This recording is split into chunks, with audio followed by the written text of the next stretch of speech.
मैं आपके संज्ञान में लाना चाहूंगा कि आज अगर हिंदुस्तान में, भारतवर्ष के लिए, इस देश के लिए, इस राष्ट्र के लिए, इस देवभूमि उत्तराखंड के लिए और इस जनपद पिथौरागढ़ के लिए अगर कोई आतंक का हथियार है तो वो विश्व के लिए सबसे खतरनाक हथियार ड्रग्स का हथियार है, नशे का हथियार है, जिसके सेवन से, जिसके व्यापार से पाकिस्तान हो या तालिबान, नाइजीरिया हो या अफगानिस्तान, तमाम प्रकार के आतंकवादी संगठनों ने जिस तरह से हिंदुस्तान को नष्ट करने की साजिश रची है, उसके लिए कहीं न कहीं हम लोग भी जिम्मेदार हैं। वरना कौन कहता है ऐसा युवा देश जो विश्व में प्रथम स्थान रखता हो, जो अपने आप में जगत गुरु हो, जहां पर जिसकी संस्कृति उसका प्रतीक हो, ऐसा देश पीछे हो सकता है। लेकिन आज पाकिस्तान की इतनी हिम्मत कि वो जम्मू कश्मीर को अपना कहता है, वो दिल्ली में झंडे गाड़ने की बात करता है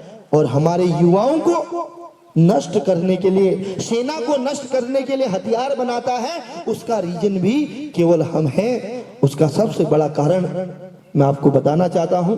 जो राष्ट्र हिंदुस्तान को नेस्तनाबूद करना चाहते हैं, जो राष्ट्र हिंदुस्तान की युवा पीढ़ी को नष्ट करना चाहते हैं, उनको पता है जिस दिन हमारा समाज में युवा बिखर गया, जिस दिन युवा की दशा और दिशा बदल गई, उस दिन देश बदल जाएगा। फिर वो चंद भर सैनिक क्या करेंगे, वो भी 50 साल बाद, 30 साल बाद कहीं ना कहीं रिटायर हो जाएंगे। और नई जो पौध होगी, अगर उनकी जड़ें खराब हो गई तो जो पौधे की जड़ खराब हो जाती है वो कभी पौधा पेड़ नहीं बन पाता।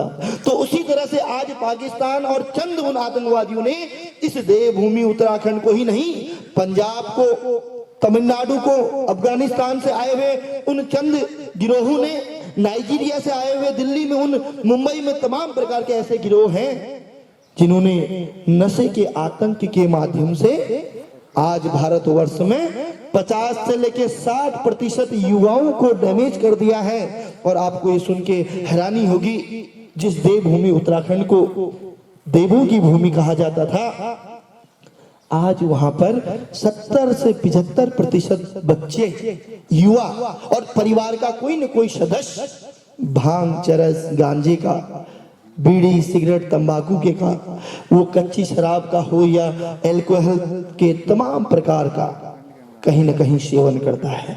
तो मैं कहना चाहता हूं अपने उन लोगों से, जबकि इस क्षेत्र का इतिहास, इस विद्यालय का अपने आप में इतिहास रहा है, इस विद्यालय से पढ़ने वाला बच्चा वो देश के लिए अंतर्राष्ट्रीय स्तर से लेकर क्षेत्रीय स्तर तक इस विद्यालय का नाम रोशन कर रहा है और कर रहे हैं।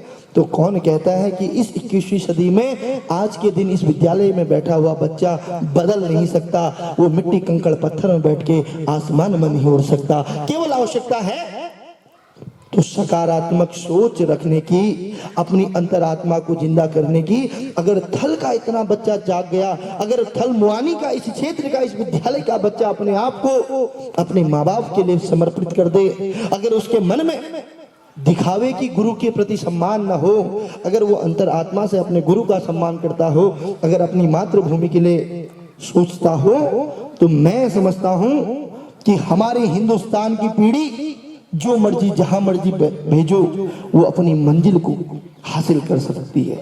मैं आपके संज्ञान में उन बच्चों को भी बताना चाहता हूं जो अभी इसके बाद, इंटर के बाद आर्मी में जाना चाहते हैं, पुलिस में जाना चाहते हैं, समूह गौ के माध्यम से तमाम प्रकार के IAS विशेषों की तैयारी करना चाहते हैं कि जीवन में अगर सफल होना है तो एक आपका शरीर, नंबर 2 आपका स्वास्थ्य, नंबर 3 आपकी मॉरल एजुकेशन, नंबर 4 आपकी सकारात्मक सोच, और नंबर 5 आपका अपने माँ बाप के प्रति कर्तव्य और अपने गुरु के प्रति सम्मान। ये 5 चीजें जिस व्यक्ति ने एक साथ ले ली, या जो व्यक्ति इन 5 चीजों को एक साथ लेके चले, वो जीवन में कभी असफल नहीं हो सकता। क्योंकि अभाव में जरूर व्यक्ति रह सकता है, मेहनत जरूर कर सकता है, लेकिन एक नया इतिहास लिखने के लिए, एक नया पथ चिन्ह बनाने के लिए और उन पथ चिन्हों में चलने के लिए अभाव का होना जरूरी है, जिसका एग्जाम्पल आज इस विद्यालय में बैठे हुए बच्चे हैं। यानी कि अगर अभाव ही नहीं होता तो शायद APJ अब्दुल कलाम राष्ट्रपति नहीं बनते। अगर आप आज गद्दी में बैठे होते तो शायद इस मिट्टी कंकड़ पत्थर का एहसास भी नहीं होता। तो मैं कहना चाहता हूं कि आप सौभाग्यशाली हैं। आप अपने आप को कतई ये मत समझिए कि हल्द्वानी देहरादून में पढ़ने वाला, नैनीताल में पढ़ने वाला बड़ा सभ्य होगा। मैं तो पहली बार इतने 2200 विद्यालयों में गया और जब मैं आपकी वंदना सुन रहा था, मैं आपकी प्रार्थना को सुन रहा था, तो मानो ऐसी प्रार्थना हमने कहीं नहीं सुनी और मुझे बहुत अच्छा लगा। तो एक बार अपने लिए जोरदार तालियां बजाएं और इस विद्यालय के लिए जरूर जोरदार तालियां बजाएं, क्योंकि हमारे भावों से परिवर्तन किसमें कितना आता है वो बात की बात है, लेकिन आपके भाव, आपके प्रयास सकारात्मक होने चाहिए। और व्यक्ति की अगर सकारात्मक सोच हो तो उसको आगे बढ़ने से कोई नहीं रोक सकता। तो आज एक विषय बड़ा चर्चा का है इस देश के लिए, इस जनपद के लिए, इस देवभूमि उत्तराखंड के लिए। 1.25 करोड़ की जनसंख्या हमारे इस उत्तराखंड की है और इस उत्तराखंड में लगभग हर जिले में 100 में से 70 बच्चा, 100 में से 60-65 बच्चा किसी न किसी नशे का आदी है। भले ही वो गुटखा, बीड़ी, पान, सुपारी का ही क्यों ना हो, वो भले ही तंबाकू या किसी चरस गांजे का ही क्यों ना हो। तो आप बताइए, वो पाकिस्तान जो हमारे पहाड़ के बच्चों को, हमारे उत्तराखंड और देश के बच्चों को बर्बाद करके इस हिंदुस्तान को नेस्तनाबूद करना चाहता है, क्या आप उसका साथ दोगे? या उस व्यक्ति का जो देश की रक्षा करने के लिए 30 साल में अपनी 4 साल की बच्ची को छोड़ के चले जाता है? एक माँ 25 साल की उम्र में उसके हाथों की मेहंदी मिट जाती है, या आप उसका साथ दोगे? मैं पूछना चाहता हूं, जितने एक्सीडेंट डेली होते हैं, जितने घर डेली अनाथ होते हैं, आप उनको बचाना चाहते हैं या केवल ये टीनेजर की उम्र में लोगों को दिखाने के लिए चोरी छिपे और कभी स्टेटस सिंबल बनाने के लिए नशा करना चाहते हैं? मैं तो आपको केवल ये कहना चाहता हूं, आप IAS PCS बनो ना बनो, आप डॉक्टरी में निकलो ना निकलो, लेकिन अगर नेक इंसान बन गए तो आज इस बात को गांठ बांध के रख लीजिएगा, जीवन में जो व्यक्ति व्यसन नहीं करता, जिस व्यक्ति के अंदर व्यसन नहीं होता, वो कुछ अच्छा अधिकारी बने न बने, लेकिन नेक इंसान जरूर बन जाता है। और कहीं न कहीं वो माँ जिसके अंदर 100 बीमारियां होती है, अगर उसकी औलाद अच्छी निकल जाए तो वो माँ बाप 100 साल जी जाते हैं। और एक सर्वे के अनुसार मैं आपको बताना भी चाहूंगा कि अगर आज माँ बाप दुनिया छोड़ के जल्दी जा रहे हैं तो उसका कारण उनके बच्चों के कर्मों पे भी आधारित है, क्योंकि सबसे ज्यादा डिप्रेशन, सबसे ज्यादा हार्ट अटैक और सबसे ज्यादा चिंताएं माँ बाप को आज अपने बच्चों को लेके है। अरे मेरा बेटा हाई स्कूल के बाद वहां जा रहा है, इंटर के बाद वहां जा रहा है, वो अच्छा होगा या नहीं होगा। जब माँ कपड़े धोते हुए बच्चे के जेब में गुटखा, सिगरेट, तंबाकू या चरस गांजा देखती है तो आप मानो न मानो, जो माँ 50 साल रहने वाली हो उसकी 10 साल उम्र कम हो जाती है। और मैं कहना चाहता हूं, इसमें बहुत सारे भैया बहन यहाँ बैठे हैं, आप सोचिए इस नशे के कारण आपने अपने घरों में देखा होगा, वो पिता जो मेहनत भी करता है, सब कुछ करता है। मैं माँ बाप पे कभी उंगली नहीं उठाता हूं, लेकिन मैं फिर भी कहना चाहता हूं, जो लोग कहते हैं कि हमारा माँ बाप ऐसे करते हैं, पहाड़ों में ऐसे लोग करते हैं, ठीक है, वो जो करते हैं उनको आप सुधारने की कोशिश करेंगे तो केवल निवेदन कर सकते हैं, उनको रोकने की चेष्टा कर सकते हैं, आप हिम्मत के साथ अपने पिता और भाइयों का भी विरोध कर सकते हैं। लेकिन अगर 1% वो ना सुधरे तो इसका मतलब आप सुधरना छोड़ जाएंगे? इसका मतलब आप नया उत्तराखंड, नई पीढ़ी को बर्बाद होने से रोक नहीं पाएंगे क्या? इसका मतलब आप अपने अंदर परिवर्तन नहीं लाएंगे? कुछ बच्चे कहते हैं मीटिंग में, सर ये सरकार ही क्यों बंद नहीं कर देती, ये बीड़ी, सिगरेट, तंबाकू इतना खतरनाक है आतंकवाद को बढ़ाने के लिए, शरीर के नुकसान के लिए, तो ये शराब के ठेके बंद क्यों नहीं हो जाते? वहां पर भी हमने अपनी बात सरकार के ऊपर डाल दी। अरे ये सरकारी बहुत अच्छी होती तो ये 70 विधानसभाओं 13 जिलों के आज तक सोने की चिड़िया बन जाती। हमें सरकार पे कहने का मैं नहीं समझता हूं कि वहां पर अगर हम कोई बात करें तो बहुत कुछ होगा। जब तक कि पूरे उत्तराखंड की 1.25 करोड़ में 50 लाख रोड पर नहीं आ जाते, तब तक आप उत्तराखंड में शराबबंदी नहीं कर सकते। क्या शराबबंदी अगर नहीं होगी तो आप पीना नहीं छोड़ेंगे? ये तो अपने ऊपर है कि आपकी इच्छा शक्ति कैसी है। आप दूध पीना पसंद करते हैं या वो खून के समान शराब को, जिसकी वजह से एक मासूम बच्चा अनाथ हो जाता है। मैं आपके संज्ञान में लाना चाहता हूं एक भीमताल की छोटी सी घटना। 23 अक्टूबर 2016 की एक घटना आपने शायद पढ़ा भी होगा। उसके बाद 25 अक्टूबर को हाई कोर्ट ने यह निर्णय लिया था कि जो डाइल्यूटर और बॉन्ड हैं उन पे प्रतिबंध लगाया जाए। कोई भी दुकानदार अगर हमारे बच्चों को डाइल्यूटर, बॉन्ड या मादक पदार्थों में बीड़ी, सिगरेट, तंबाकू को बेचता है तो उस व्यक्ति को 10 साल की सजा और 1 लाख से लेके 10 लाख तक का जुर्माना हो सकता है। लेकिन इसके लिए हम कितने सजग हैं ये और आप और हम जानते हैं। मैं आपको 16 साल के उस बच्चे की घटना बता रहा हूं जो 23 अक्टूबर को अपनी बूढ़ी मां, 58 साल की मां और 65 साल के पिता से ये कह के गया था कि मां, मैं कुछ दोस्तों के साथ घोड़ाखाल मंदिर जा रहा हूं और घोड़ाखाल जिस मंदिर में जा रहा हूं उस मंदिर में दोस्तों के साथ भंडारे में इसलिए जा रहा हूं क्योंकि दूसरे दिन उसका जन्मदिन था और मां मोमबत्तियां और अगरबत्तियां बेचती थी। माँ ने चंद पैसे बचाए थे। उसने, मुझे लगता नहीं है जब मैं उससे मिला कि 2 साल में भी कभी अपने लिए नए कपड़े बनाए हो, लेकिन अपनी औलाद को पढ़ाने के लिए उस माँ ने उस बच्चे को पैसे दिए कि बेटा जा और जल्दी घर आ जाना, कल तेरा जन्मदिन है, अपने लिए कपड़े भी लेके आना। और उसके साथ जो गए थे, सबसे बड़ा ताजुब की बात तो ये है, आज उस बच्चे को दुनिया से जाने के लिए मजबूर किन लोगों ने किया?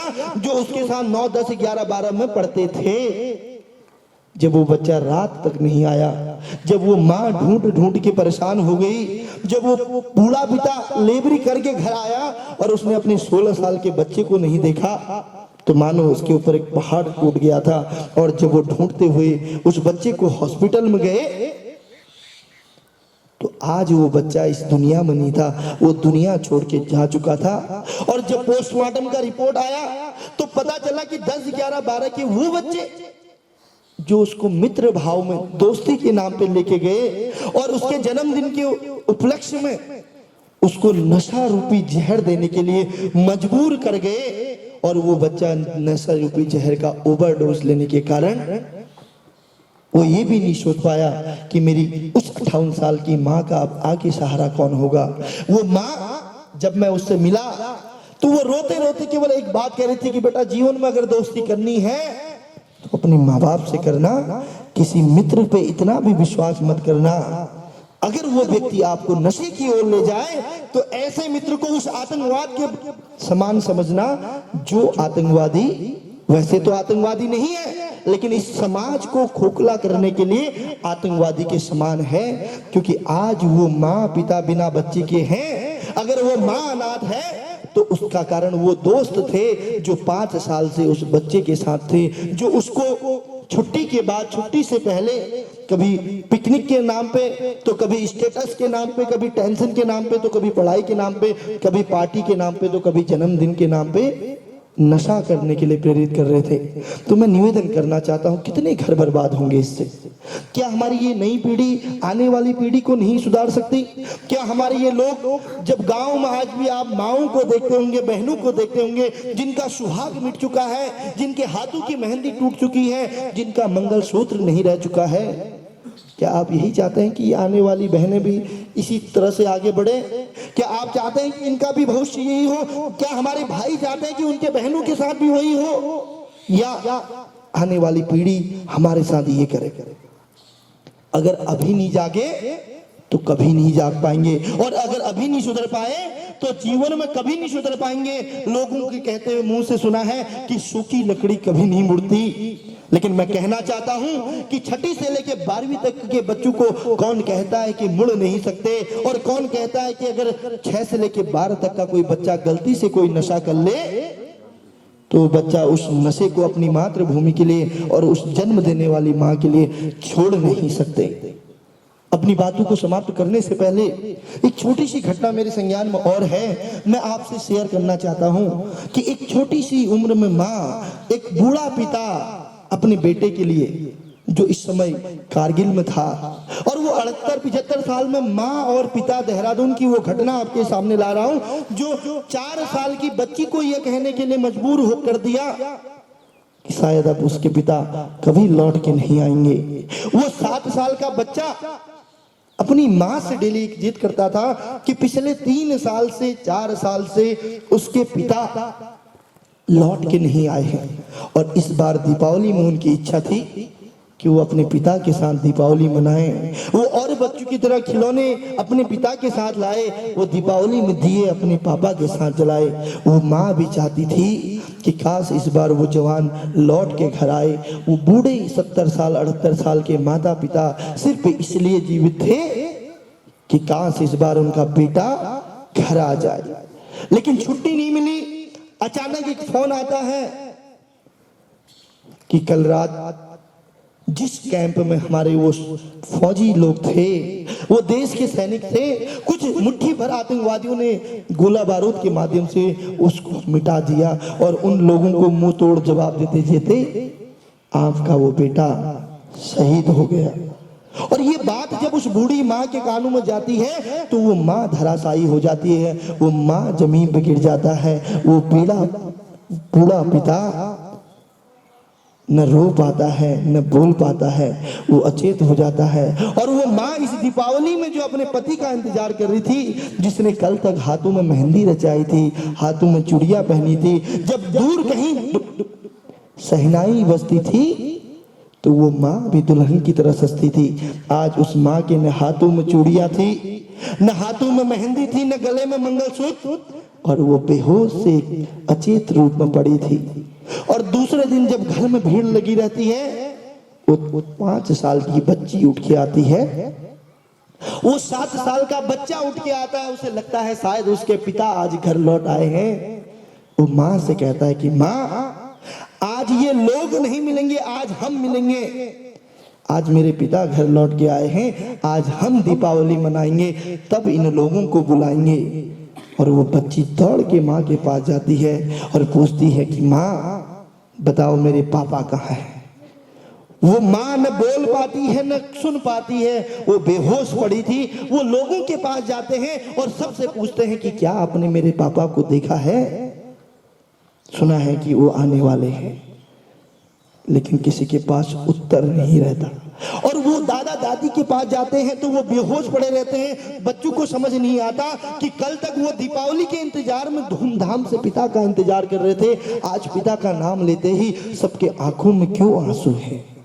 वो 3 साल से बच्चा अपने पिता के इंतजार में अब नहीं रुक सकता था। वो जिद करता है लेकिन कोई उत्तर नहीं मिलता। पूरी रात गुजर जाती है, फिर एक नई सुबह होती है और वो दादा लोगों का उस घर के आंगन में जमा होता है।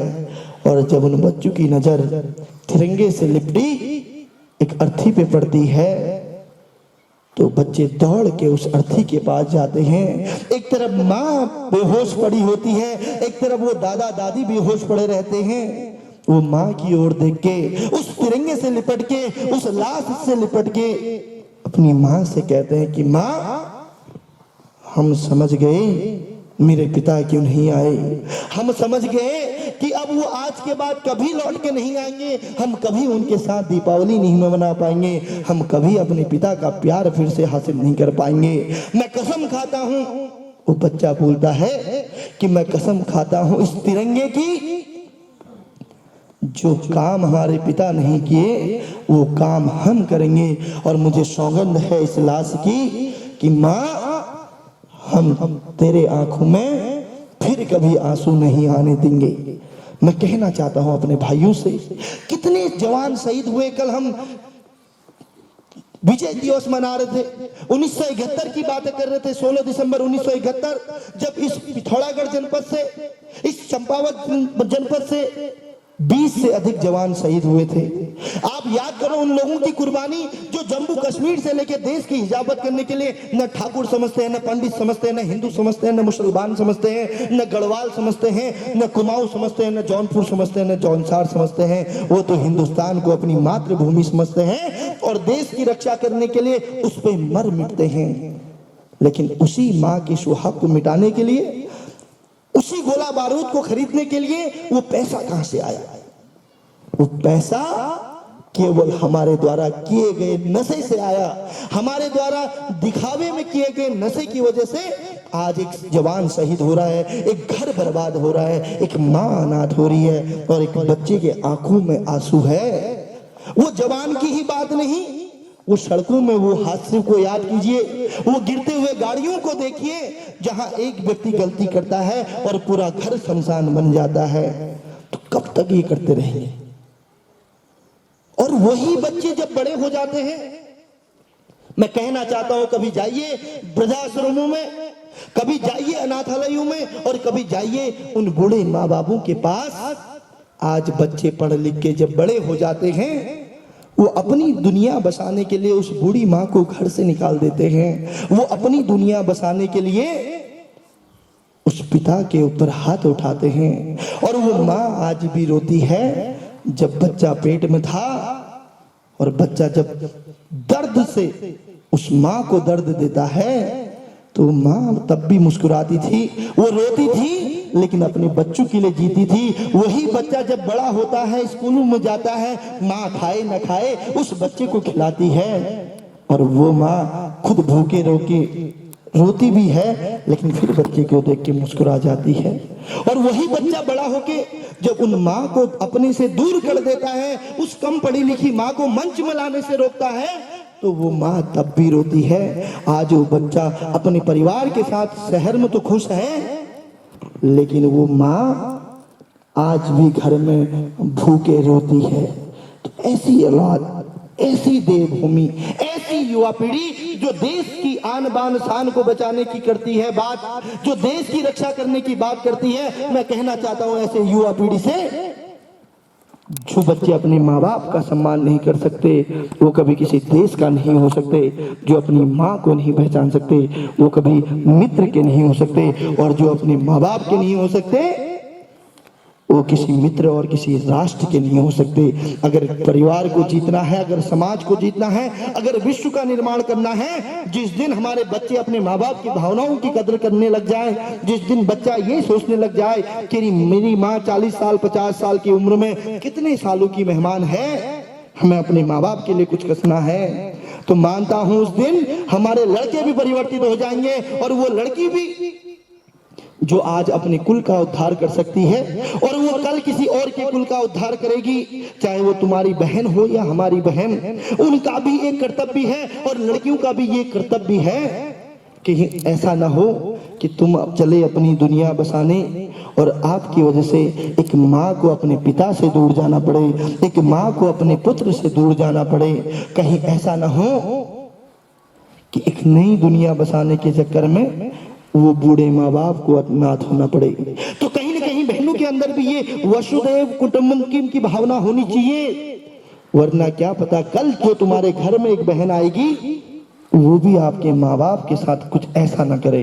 तो इसके लिए बहनों का भी और भाइयों का भी अपने आप को, अपनी मानसिक स्थिति को, अपने शरीर को, अपने विचारों को शुद्ध रखना इसलिए आवश्यकता है। एक देवभूमि उत्तराखंड के लिए, एक जगत गुरु हिंदुस्तान के लिए व्यसन मुक्त युवाओं की जरूरत है। सबसे पहले तो मैं हमारी मैम, जो हमारी क्लास टीचर है, उनको सॉरी बोलना चाहती हूँ। मैंने उन्हें बहुत ज़्यादा गुस्से में बहुत कुछ बोला है। मैम रियली सॉरी, मुझसे उस दिन गुस्से में गलती से मैंने बोल दिया था। नेक्स्ट टाइम तो ऐसा कभी नहीं होगा, मुझे माफ़ कर दो। और चलो बेटा, एक बार जोरदार तालियां हमारी छोटी बहन के लिए। कम से कम मंच से आपने अपनी बात को रियलाइज किया। और मैं कहना चाहता हूँ बेटा, एक बार खड़े हो जाओ। आप थोड़ा सा मैं पूछना चाहूँगा, नशे के बारे में आपका क्या कहना है, किस तरह से घरों को बर्बाद कर? सर, नशा आज बहुत ज़्यादा दुनिया को तबाह कर रहा है। आज छोटे छोटे बच्चे मीठी सुपारी बोल के उसका वो करते हैं, फिर उन्हें धीरे धीरे उस चीज़ की आदत होने लगती है, जो बढ़ते बढ़ते इतनी चीज़ बड़े उसमें पहुंच जाते हैं कि वो बड़ा होकर गुटखा खाते हैं, दारू सिगरेट सब कुछ पीते हैं। मैंने देखा है कि बहुत सारे हमारे गांव घरों में दारू पी के अपने घर को तबाह करते हैं, अच्छा ऐसी फैमिली को भी वो बर्बाद करने में तुले होते हैं। घर में आते हैं दारू पी के, अपने बीवी बच्चों को मारते हैं। जब बहुत सारे लोग देखे हैं मैंने, बच्चों को देखा है वो अपने मम्मी के साथ बैठ के रो रहे होते हैं, वहाँ पे जाके बहुत बुरा लगता है, क्योंकि वहाँ पे फिर बच्चा रो रहा होता है, ना वो पढ़ाई कर पाते हैं। नशा बच्चे के लिए भी बहुत ज़्यादा जिंदगी बर्बाद कर देते हैं। उसके घर में झगड़ा होता है और बच्चों से हम बोलते हैं कि पढ़ाई करो, पर बच्चा जब तक उसकी घर वाले उसकी ऐसा चल रहा होगा तो बच्चा कैसे पढ़ाई करेगा। एक किनारे पर उसकी माँ रो रही होती है, दूसरे किनारे पर वो किताब खोल के पढ़ रहा होता है, उसका मन भी कैसे लग सकता है किताब में। अगर बच्चा जब उसकी माँ ही रो रही होती है, उसका पापा दारू पी के घर में आ रहे होते हैं, झगड़ा चल रहा होता है, बच्चा किनारे पर जाके देख रहा होता है, सब कुछ रो रहा होता है, और अगर ऐसा ही चलता रहता है तो कुछ भी विकसित नहीं हो सकता, कोई देश विकसित नहीं हो क्या सकता। कहेंगे बेटा अपने दोस्तों से, स्कूल के बच्चों से क्या कहना चाहेंगे लास्ट? बस यही कहना चाहती हूँ, अपना आगे को देखो, देश की पूरी जिम्मेदारी अब आने वाली पीढ़ी में है। वो उनको नहीं सुधार सकते तो खुद को सुधारे। दूसरों को अगर वो दूसरों को जब तक खुद स्वयं नहीं सुधर सकते तो दूसरों को सलाह नहीं दे सकते। सबसे पहले खुद को देखें, फिर दूसरों को सलाह दें और जितना हो सके खुद को सुधारें।